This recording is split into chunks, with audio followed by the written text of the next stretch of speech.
ഈശ്വര പരമകൃഷ്ണ സച്ചിദാനന്ദ വിഗ്രഹ അനാദിരാതിർ ഗോവിന്ദ സർവകാരണ കാരണം.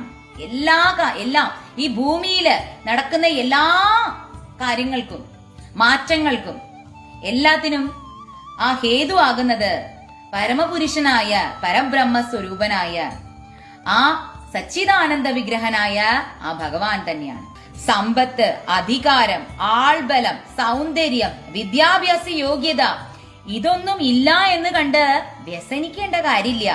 ഇതൊക്കെ ഉണ്ട് എന്ന് പറഞ്ഞിട്ട് അഹങ്കരിക്കേണ്ട കാര്യമില്ല.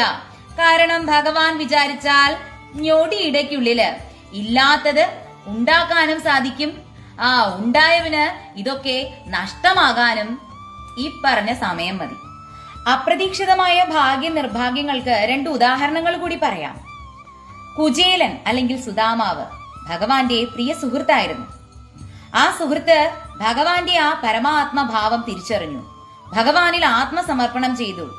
മാധുര്യ പ്രേമ ഭക്തി കൊണ്ട് ഭഗവാനെ അഗമ്യമായി സ്നേഹിച്ചു. ആ ഭക്തന് ഒരു ദിവസം കൊണ്ട് തന്നെ എല്ലാം നൽകി. ഒരൊറ്റ രാത്രി നേരം ഇരുട്ടി വെളുക്കുമ്പോഴേക്കും കുചേലനെ കുബേരനാക്കി മാറ്റി ഭഗവാൻ.